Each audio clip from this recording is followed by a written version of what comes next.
ఈరోజు బాబుజీ సేవా సంఘం జయప్రకాష్ నగర్ గ్రామ ఆధ్వర్యంలో ఈరోజు ముఖద్వారం విష్ణు కుమార్ రాజు గారు ముఖ్య అతిథిగా వచ్చి హాజరయ్యి, అలాగే శ్యామలా దీపిక మేడం గారు, అలాగే సుజాత గారు, అలాగే స్థానిక సిఐ గారు వీరందరూ వచ్చి ఈరోజు ముఖద్వారాన్ని ఓపెన్ చేశారు. గ్రామ పెద్దలు ఆధ్వర్యంలో ఇదంతా జరిగింది. ప్రెసిడెంట్ సత్యనారాయణ గారు, అలాగే సెక్రటరీ గణేష్ గారు, అలాగే ఆనరబుల్ ప్రెసిడెంట్ చిన్నారావు గారు, ఇంకా చెప్పుకుంటూ పోతే మొత్తం సంఘం అందరూ కలిసి మంచిగా కృషి చేసి ఈ ముఖద్వారానికి మెయిన్గా విష్ణు కుమార్ రాజు గారు పర్మిషన్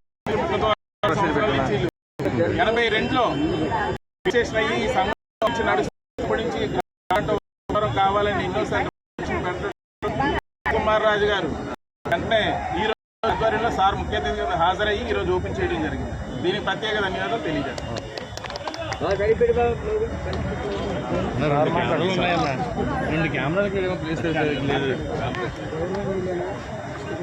మీ పేరు చెప్పండి. మీ పేరు చెప్పండి. నేను పెట్టుకున్న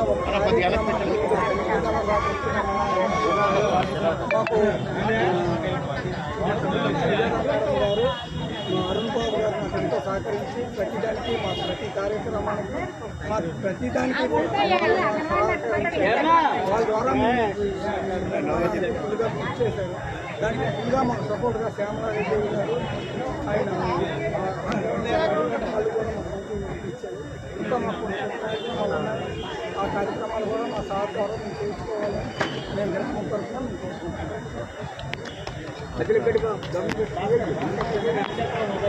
అందరికీ అన్ని పార్టీలు, తెలుగుదేశం పార్టీ, జనసేన పార్టీ నాయకులకి, అట్లాగే వచ్చిన అందరికీ కూడా తెలియజేస్తాను. ఈ గ్రామ జయప్రకాష్ నగర్ ముఖద్వారం శంకుస్థాపన గురించి ఈ రోజున చూడటానికి చాలా అందంగా తీర్చిదిద్దారు. గ్రామస్తులు వారి సొంత సహాయ సహకారాలతోటి ఈ ముఖద్వారం నిర్మించడం జరిగింది.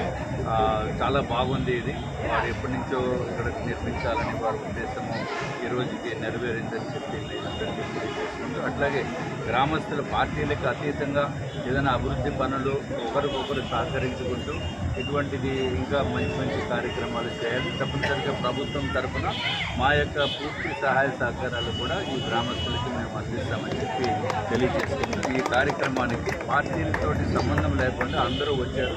చాలా సంతోషం. తప్పనిసరిగా ఇటువంటి కార్యక్రమాలు ఇంకా మంచి మంచి కార్యక్రమాలు ముందు చేయవలసిందిగా నేను కోరుకుంటున్నాను. గ్రామస్తులు మీరందరూ కూడా ఐకమత్యంగా కలిసిమెలిసి ఉండండి. ఏదైనా డెవలప్మెంట్ విషయాల్లో తప్పనిసరిగా మేము కూడా ప్రోత్సహిస్తాము.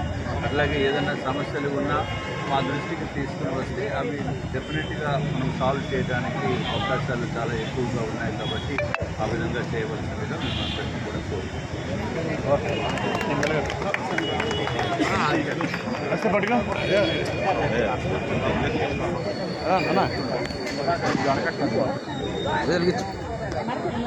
పవిత్రమైన రంజాన్ మాసంలో ఎంతో కఠోరమైన దీక్షతోటి ముస్లిం సోదరులు సోదరుమణులు అందరూ కూడా చేశారు. ఈ భారతదేశము సుఖ సంతోషాలతో ఉండాలని చెప్పి భగవంతుడు వారందరికీ కూడా నేను రంజాన్ శుభాకాంక్షలు ముందుగానే తెలియజేస్తున్నాను.